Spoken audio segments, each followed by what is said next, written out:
All right, welcome back. Our third guest today is Gail Burrill. She's the Executive Director of the National Ability Center. And today she's going to focus on the military programs that they do, because they do so many things there. But tell us a little bit more about what you do with our military and why it's so important to you.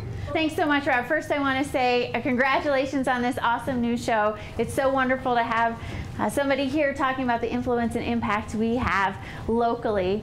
The National Ability Center is so proud to be a part of this community. We are also a part of a national and international community. Our programs stretch across every single state in the U.S. and over 18 countries.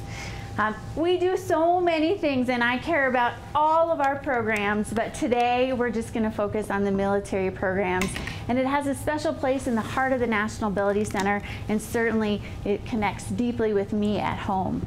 So why in the heart of the National Ability Center? Well, we started back in 1985 with our first grant serving 15 Vietnam veterans on the slopes of Park City Mountain Resort. Today we serve over 6,600 individuals. Of that, 1,500 plus are military alone.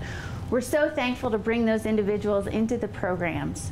Why is it important to me as an individual? It's close to me because my father actually was a Vietnam veteran, and today, after 65 years of a healthy life, he is seeing the impacts of his service that have him having a different ability of his own. And for the National Ability Center, we know how to help him and other veterans get out and active. Why are we so passionate about serving our veterans? Well, we know that one, we share with them their care for service of others.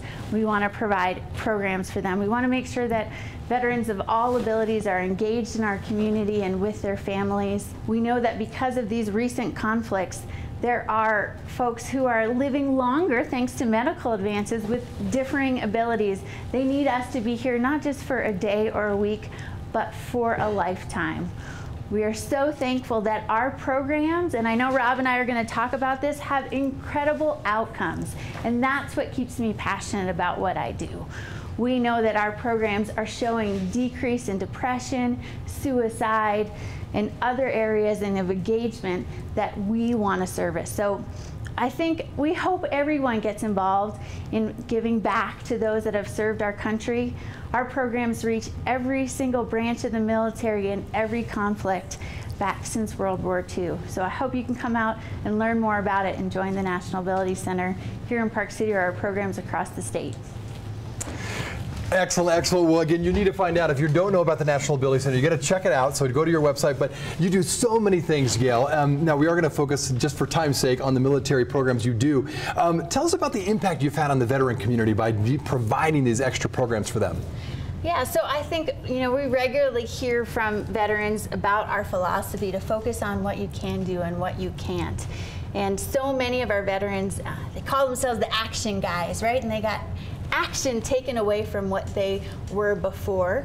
And our goal is to make sure we can focus on the action that they still can do and participate, feel that wind on their face as they ski down really quickly on the slopes here or other places on a raft down in Moab, to make sure we're giving them that opportunity to connect with other veterans that they served with their families, and with their community.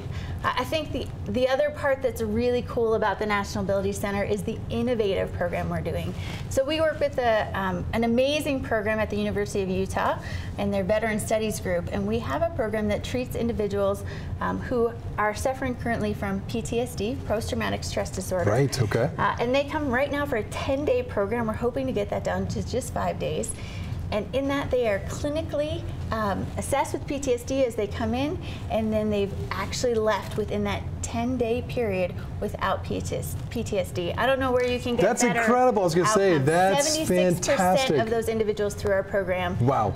Our problem now is, how do we scale up? How do we work with other great partners out there to make sure our veterans have everything that they need to stay active, connected to their community, healthy, and moving forward.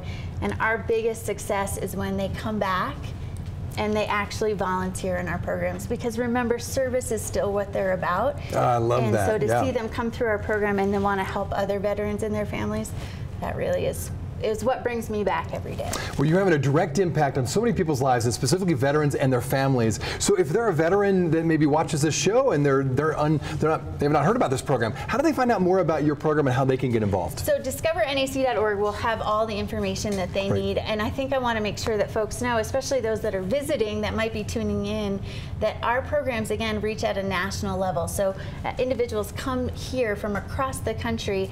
So if you have a family member who has some of these challenges at home, please let us know. We want to be there to help.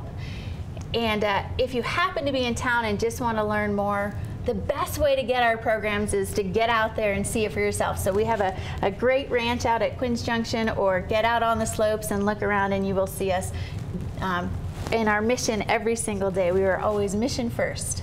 Fantastic. Well, again, Gail Burrill, she is the Executive Director of the National Ability Center, a fantastic organization. Check out more information at nac.org. We're going to take a quick commercial break. Thanks so much for watching. We'll be right back.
Everybody, Rob and Pete here at the Hike for Hunger, 6th annual Hike for Hunger, and it's actually worked out really well. We're worried about rain today, but it's been perfect, and we've got a great crowd behind me, as you see, a lot of people coming out, and we just want to thank a bunch of people that made it possible today.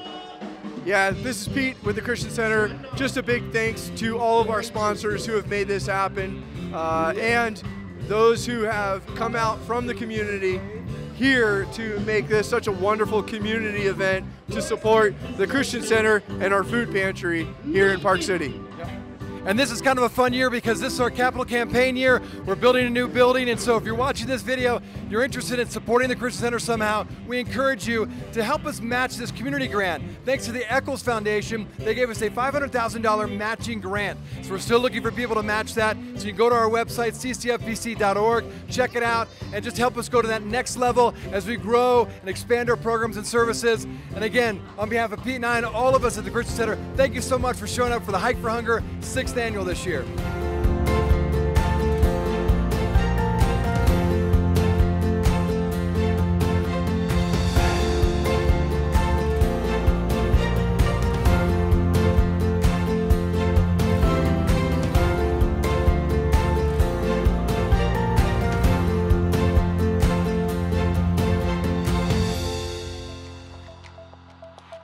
I don't know about you, but hearing those three guests has been so inspiring to me. Whether it be directly impacting the next generation of leaders, specifically among the Latino community, or impacting the way we eat and the way our kids eat, because that impacts our whole lives. Or of course, reaching those who have given so much to our country by serving the military here in our country through the National Ability Center. All three of these ladies doing fantastic work, and that's what the show is all about. Impacting and influencing, making the world a better place. And so our hope is this, upcoming episodes you can kind of look forward to is we're going to get the future mayor of Park City here on the show. We're also going to get a restaurant entrepreneur that's going to talk about what he does beyond just making money. He also gives back through his own nonprofit, and many more guests like that again, that are all making a difference in their community for the better. So we hope you're inspired. We hope you walk out of here doing everything you can to make your workplace, your nonprofit, your community a better place. And so until next show, keep making your world better.